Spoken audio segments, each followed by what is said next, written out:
El ministro Gabriel Odone, el compañero liberal, le dio una entrevista a Gabriel Pereira y estuvo bien. Acá un pequeño resumen. ¿Cómo crecemos? ¿Cómo crece este país? ¿Qué es lo que precisamos para poder crecer? Es que las personas que toman decisiones económicas que tienen efectos de generar mayor valor agregado, las tomen. Eso es más inversión. En Uruguay, para poder crecer al 2%, que es el doble de lo que crecimos en la última década, precisamos 20% de inversión del producto. Esos son 16.000 millones de dólares por año, de los cuales 4.000 millones son del sector público más o menos, con lo cual precisamos 12.000 millones de dólares por año de inversión privada. ¿Qué es lo que tenemos que hacer? Es darles al sector privado, que es por diferencia el que tenga en condición de introducir más dinamismo, reglas de juego claras para que pueda tomar decisiones de negocios de largo aliento, para que pueda generar empleo, para que pueda pagar buenos salarios y para que eso promueva el consumo y eso mueva la economía. Reglas de juego claras es una estabilidad fiscal, inflación baja, eso quiere decir estímulos a la inversión, eso quiere decir una mejor conexión entre la innovación y la creación de conocimiento y el negocio, promover la competencia para que la formación de precios sea transparente, seguir introduciendo un conjunto de aspectos que hagan que quien tiene que incurrir en decisiones que generan empleos, que pagan salarios y que mueven la rueda, esté en condiciones de tomar el riesgo en un mundo que se volvió muy incierto. El sector público tiene mucho para hacer, tiene buena infraestructura para hacer, tiene inversiones de sus empresas públicas para realizar, pero aun cuando las llevemos a su máxima expresión,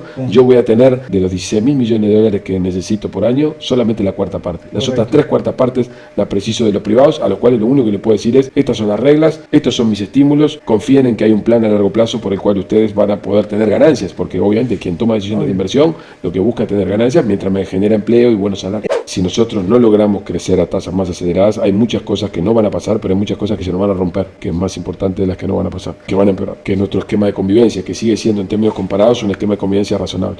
Buena parte diciendo eso, lo que requiere es mano de obra. Tenemos un problema ahí, ¿no? Tenemos un problema estructural. Hay 300.000 personas en Uruguay aproximadamente que están fuera de los esquemas de trabajo formal a lo largo de toda su vida. Y tenemos otras 500.000 que intermitentemente se integran o se desintegran de ese ámbito formal laboral. O sea que en Uruguay tenemos un 10% de la población en condiciones de extrema vulnerabilidad y un tercio de la población que es muy sensible a cualquier situación económica para caer fuera del sistema. Lo que tenemos que hacer es crecer con el propósito firme de poder tener mecanismos de generación de oportunidades y distribución del ingreso para que la sociedad permanezca cohesionada. Cuando la sociedad no permanece cohesionada, a vos te aparecen por la ventana líderes populistas que lo que intentan es inventar la rueda. Febrero, a Susana Arbeleche, el resultado estructural 2024 fue de 3,7 del Producto Bruto Interno. Se mida como se mida, en 2024 el resultado fiscal es mejor, es decir, el déficit fiscal es menor de lo que había en 2019. Si se hizo otra cosa, el análisis está equivocado. Azucena, cuando está hablando de eso, está hablando del déficit de gobierno central y Banco de Previsión Social,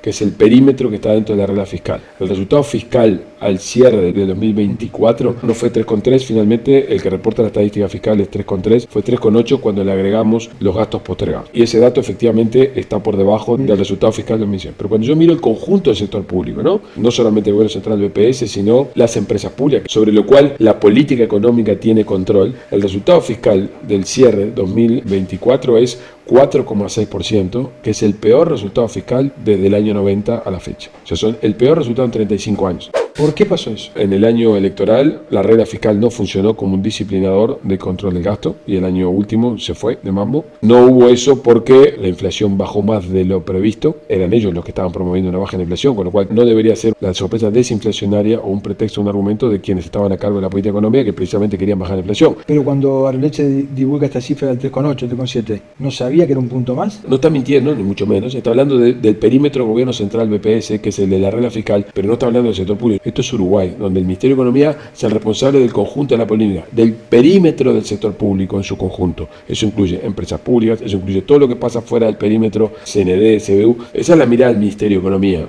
Si no fuera un gobierno de un país en que se pasa de una mano a otra, fuera una empresa, los que vienen se podrían sentir engañados. Yo no creo que la cuestión sea engañados. En mi opinión, el foco de la política económica en el periodo anterior estuvo mal enfocado.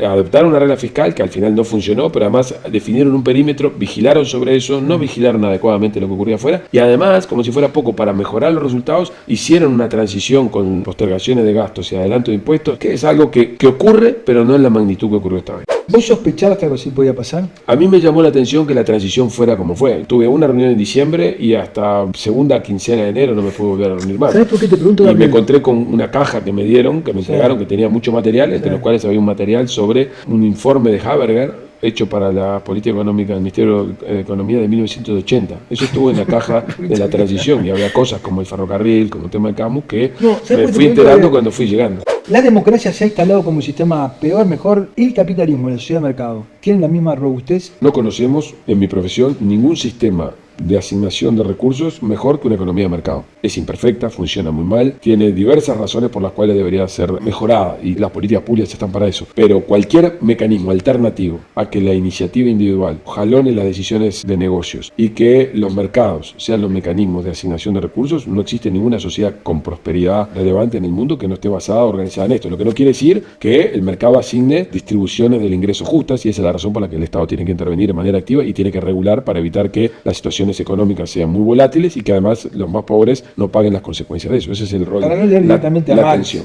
Yo soy un lector de Marx, de hecho di clases durante mucho tiempo en Economía 1 en las facultades económicas dando Marx, Ricardo y Smith. Todo el pensamiento filosófico de Marx en relación al materialismo histórico es de una utilidad y sigue siendo una vigencia extraordinaria para el análisis en ciencias sociales. Todo lo que son sus predicciones económicas, recomendaciones económicas, están basadas en un concepto que es una teoría del valor objetiva que está equivocada. El pensamiento marxista es una gran fuente de inspiración ética en relación a las cosas que son justas, para nunca perder de vista que la justicia social es una cosa imprescindible para mantener las sociedades cohesionadas y para que las cosas funcionen bien. Ahora, no hay ningún país en el mundo hoy que sus decisiones de política económica estén inspiradas en una sola frase establecidas en el Capital de Marx en el siglo XIX, porque están obsoletas. Si te vas como ministro, me quedo contento si dejo ¿qué? No al cabo de la administración nuestra, pero que tuviéramos una senda de reducción de la pobreza que está en el factor central, sobre todo para los niños. Si yo sintiera que lo que hicimos nosotros en algún sentido contribuyó a eso, yo me sentiría muy reconfortado conmigo mismo. Lo que no quiere decir que hay otro conjunto de cosas que hay que hacer